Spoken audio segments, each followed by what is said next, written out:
Saudi अरब में अमेरिकी Prince सुल्तान airbase पर ईरानी हमला एक सामान्य हमला नहीं है दोस्तों।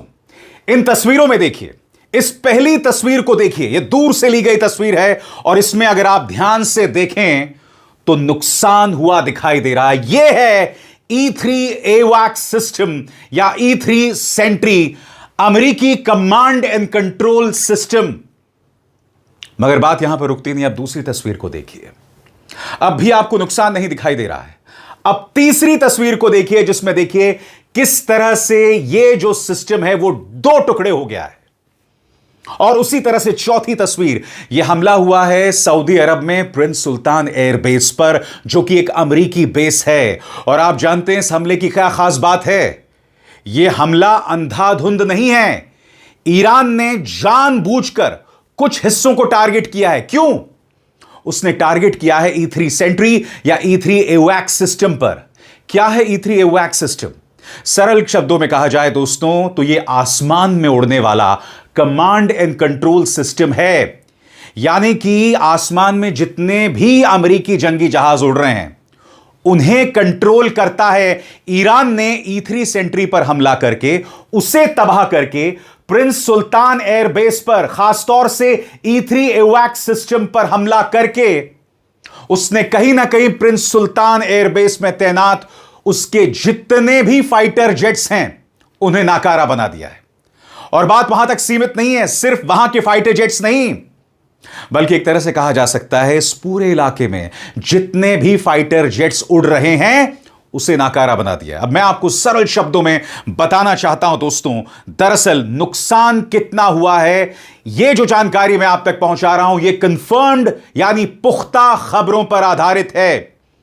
इनमें से एक भी काल्पनिक खबर नहीं है, क्योंकि मेरी पुरजोर कोशिश रहती है कि मैं अपने दर्शकों तक सही जानकारी, सही खबरें पहुंचा सकूं। गौर फरमाएं, उपलब्ध भरोसेमंद रिपोर्ट्स के मुताबिक ईरानी हमले में प्रिंस सुल्तान एयरबेस को गंभीर लेकिन सीमित इलाके में नुकसान हुआ है।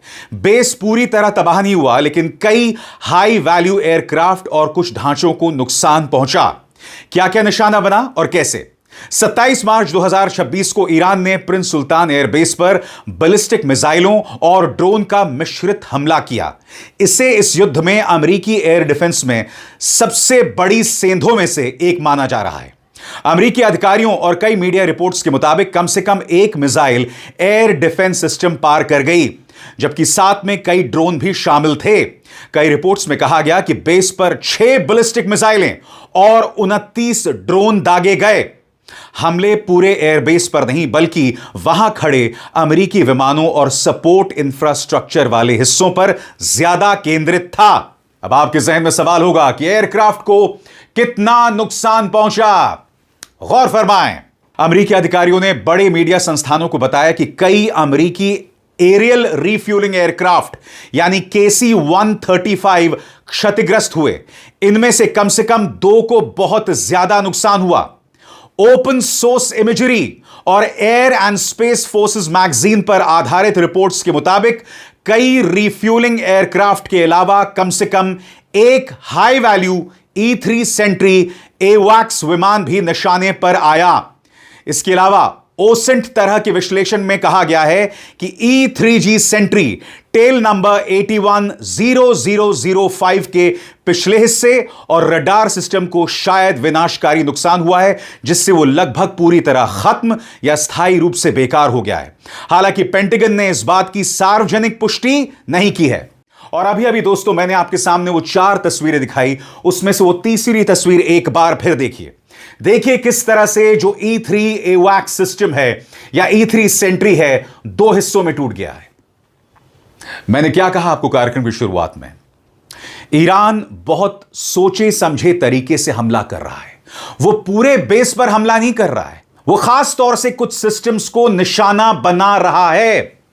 अब मैंने जिन 2 सिस्टम का जिक्र किया दोस्तों, वो क्या है अब मैं आपको बताने वाला हूं। आपके स्क्रीन पर यह है A3 AWACS सिस्टम और KC-135 टैंकर। इन दोनों का जिक्र मैंने अभी अपने कार्यक्रम में किया और मैंने अपने कार्यक्रम में तबाही का वो मंजर भी दिखाया जो हमने A3 सेंट्री AWACS सिस्टम में देखा। आपके स्क्रीन पर यह है शनाका अंसलेम परेरा। शनाका अंसलेम परेरा ने बताया है कि यह जो तबाही हुई है, खासतौर से ईरान ने जिस बारीक अंदाज में कुछ खास सिस्टम्स को निशाना बनाया है, इसने अमेरिका की जड़ों को, उसकी नींव को हिला दिया है। कैसे? शनाका अंसलेम परेरा क्या कहते हैं, उनके एक एक शब्द पर गौर किया जाए। ईरान ने प्रिंस सुल्तान एयरबेस पर यूं ही हमला नहीं किया। नए एनालिसिस के मुताबिक हमले की दिशा खासतौर पर E3 एवैक्स के पार्किंग एरिया को टारगेट कर रही थी, पास खड़े टैंकर विमानों को नहीं। डिफेंस सिक्योरिटी एशिया ने कुछ ही घंटों में रिपोर्ट कर दिया कि हमले के बाद की लैंडसैट सैटेलाइट तस्वीरों से संकेत मिला है कि एक या दो E3G सेंट्री विमान या तो नष्ट हो गए या पूरी तरह काम करने के लायक नहीं रहे। रिपोर्ट में कहा गया कि हमले का पैटर्न दिखाता है कि E3G पार्किंग एरिया हमले का मुख्य निशाना था, जबकि KC-135 टैंकर सेकेंडरी थे। अगर यह सही है तो यह कोई सामान्य जवाबी हमला नहीं था, बल्कि अमेरिका के एयरबॉर्न कमांड सिस्टम को निशाना बनाने वाली सटीक कार्रवाई थी। इसके अलावा air and space forces magazine ने भी कंफर्म किया कि एक फोटो में USAF के A3 को भारी नुकसान हुआ और कई रिफ्यूलिंग एयरक्राफ्ट और एक A3 सेंट्री एवैक्स कमांड एंड कंट्रोल प्लेन क्षतिग्रस्त हुए। Retired air force colonel John Venable ने द वॉल स्ट्रीट जर्नल से कहा, यह बहुत बड़ी बात है। इससे अमेरिका को गल्फ में क्या नुकसान हो रहा है, यह देखने और समझने की क्षमता को बड़ा झटका लगता है। दोस्तों, अब मैं आपको बताने वाला हूं ड्रोन से या सैटेलाइट से ली गई तस्वीर प्रिंस सुल्तान एयरबेस का। आपकी स्क्रीन पर यह तस्वीरें हैं हमले से पहले की और हमले से बाद की। मैं जानता हूं यह आप ठीक से देख नहीं पा रहे होंगे, तो आइए आपके पूरे स्क्रीन पर दिखाता हूं। आप देख सकते हैं दोस्तों, आपके बाईं तरफ खासतौर से साफ तौर पर दिख रहा है 1 2 3 4 5 6 7 8 9 10 11 12 13 14 करीब 14 एयरक्राफ्ट खड़े हैं। और उसके बाद आपकी दाईं तरफ हमले के बाद की तस्वीर, इसमें बमुश्किल 3 या 4 एयरक्राफ्ट दिखाई दे रहे हैं। यानी कि एक तरह से कहा जा सकता है 14 में से बमुश्किल 4 बचे। और इसमें ईरान ने A3 सेंट्री या A3 एवैक्स सिस्टम को पूरी तरह से तबाह कर दिया। इसलिए मैंने कहा दोस्तों, ईरान बाकायदा निशाने के साथ पूरी स्ट्रैटेजी, पूरे सोच विचार के बाद यह हमले कर रहा है। और इसलिए करीब 28 दिन गुजर चुके और ईरान अब भी लड़ रहा है, जबकि उसका मुकाबला 2 सुपर पावर्स के साथ है, अमेरिका और इस्राइल। बावजूद उसके वो लड़ रहा है। क्यों? क्योंकि इसकी तैयारी ईरान एक लंबे अरसे से कर रहा है। और जैसे जैसे दिन गुजरते जा रहे हैं, अमेरिका और इस्राइल की मुश्किलें बढ़ रही हैं। और जैसे मैंने बताया, अब हौथी का प्रवेश हो गया है। जी हां, यमन से हौथी जो है वो हमला कर रहा है। और उसने कहा है कि अभी हमने जो 2 हमले किए हैं वो महज ट्रेलर है, पिक्चर अभी बाकी है मेरे दोस्त। क्या कहा है हौथी विद्रोहियों ने आपके स्क्रीन पर? हौथी के हमले सिर्फ चेतावनी, पूरी तरह युद्ध में शामिल नहीं। पूर्व अमेरिकी राजनयिक नबील खौरी का कहना है कि हौथी द्वारा इस्राइल पर किए गए मिसाइल हमले अभी सिर्फ सिंबॉलिक हिस्सा है, पूरी तरह से युद्ध में कूदना नहीं है। उन्होंने कहा कि उन्होंने बस कुछ मिसाइलें चेतावनी के तौर पर दागी हैं, क्योंकि लगातार एस्केलेशन की बातें हो रही हैं। अमेरिका के सैनिक इस इलाके में आ रहे हैं। यह भी चर्चा है कि अगर कोई समझौता नहीं हुआ तो ईरान पर बड़ा हमला हो सकता है, जैसा अब तक देखा नहीं गया। यमन में पूर्व डेप्यूटी चीफ ऑफ मिशन रह चुके खौरी ने अल जजीरा से कहा, हौथी बेसिकली यह दिखा रहे हैं कि हम अभी भी मौजूद हैं, और अगर तुम ईरान के खिलाफ पूरी ताकत से जाओगे तो हम भी पूरी तरह कूद पड़ेंगे। लेकिन अभी तक उन्होंने पूरी एंट्री नहीं ली है। खौरी के मुताबिक अगर हौथी सच में पूरी तरह शामिल होते हैं तो उनका सबसे बड़ा कदम होगा बाब अल मंदेब को ब्लॉक करना, जो रेड सी का एंट्री पॉइंट है। स्वतंत्र और आजाद पत्रकारिता का समर्थन कीजिए, सच में मेरा साथी बनिए। बहुत आसान है दोस्तों, इस ज्वाइन बटन को दबाइए और आपके सामने आएंगे ये 3 विकल्प, इनमें से एक चुनिए और सच के इस सफर में मेरा साथी बनिए। और याद कीजिएगा दोस्तों, कल ही मैंने आपको बताया था कि किस तरह से तेल का पूरा कारोबार ईरान के हाथ में है। हॉर्मूज जल डमरू मध्य यानी स्ट्रेट ऑफ हॉर्मूज पर ईरान का संपूर्ण कब्जा। ऊपर से हौथी यह धमकी दे रहे हैं कि अगर अमेरिका और इस्राएल युद्ध शुरू कर देते हैं यानी जमीनी हमले शुरू कर देते हैं तो बाब अल मंदेब को पूरी तरह से ब्लॉक कर दिया जाएगा। और आपको अंदाजा है दोस्तों उसके बाद किस तरह की तबाही मचने वाली है। बहरहाल हौथियों ने जो हमला किया है इस बारे में अल जजीरा क्या कहता है।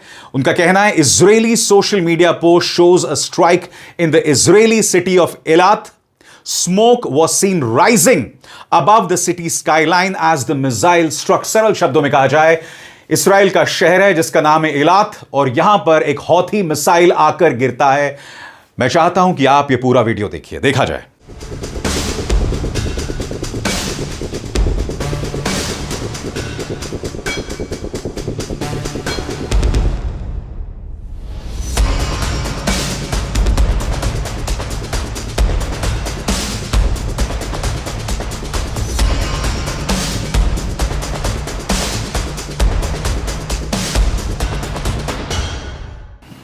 और हौती ऐसा इसलिए कर रहा है क्योंकि अमेरिका और इस्राएल अपनी तमाम हदों को पार कर रहे हैं।